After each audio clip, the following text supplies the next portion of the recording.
আমাকে মারা হয়েছে স্টুডেন্ট, তাই স্টুডেন্ট পরিচয় দিলাম কেন এখানে, শুধুমাত্র এইটাই আমার অপরাধ, আর কিছু না।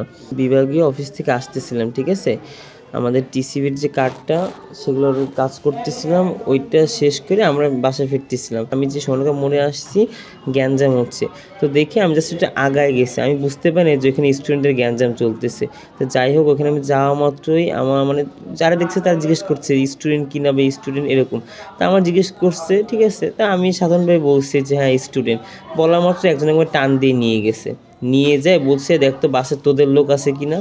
আমি বুঝতে পারি না তখন যেখানে স্টুডেন্টদের সাথে তোদের এত বড় একটা ঝামেলা হয়েছে। আমি উঁকি মেরে দেখে বলছি কি না আমি কিছু জানি না, বা আমাদের স্টুডেন্ট নাই, ঠিক আছে, এরকমই বলছি। একজন দুজন মিলে আমার টানাটানি শুরু করছে, আর এর পরিপ্রেক্ষিতে শুরু হয়েছে আমার মায়ের। প্রায় 60-70 জন মিলে আমার মারছে ইচ্ছে মতো, সোনারগাঁ থানার উপরে ফেলায়।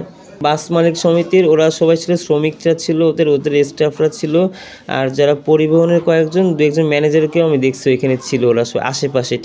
ডাক্তার বলছে মোটামুটি আলহামদুলিল্লাহ আপাতত সুস্থ, জাস্ট আমি বমি করছি আর বুকের কন্ডিশন এক্সরে দুটো রিপোর্ট দিয়ে তারপর ওরা বলতে পারবে যে কি ইন ফিউচার হবে।